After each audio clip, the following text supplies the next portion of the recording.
जे नगरसेवकांचा तिकीट ठरवू शकत नाहीत ते भाजपचा मुख्यमंत्री ठरवतायत। भाजपचे प्रवक्ते नवनाथ बन यांनी असं म्हणत संजय राऊतांवर टीका केली आहे। 2029ची निवडणूक देवेंद्र फडणवीस यांच्या नेतृत्वातच लढली जाईल असं नवनाथ बन यांनी म्हटलंय। राज्यात अस्थिरता निर्माण व्हावी यासाठी राऊत अशी विधानं करतायत, तर भाजपचे आमदार सुधीर मुनगंटीवार यांनी असं म्हणत ही टीका केली आहे।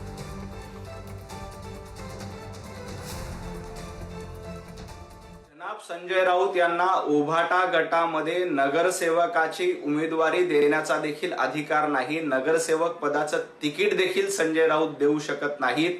ते भारतीय जनता पार्टीचा मुख्यमंत्री ठरवत आहेत। संजय राऊत, भारतीय जनता पार्टीची चिंता तुम्ही करू नका। देवेंद्रजी फडणवीस या महाराष्ट्राचे मुख्यमंत्री आहेत। 2029ची निवडणूक देखील देवेंद्रजींच्या नेतृत्वातच लढली जाणार आहे। भारतीय जनता पार्टी काय करेल याचे निर्णय सांगण्यापेक्षा उभाटा गटामध्ये नेमकं काय होणार ते बघा।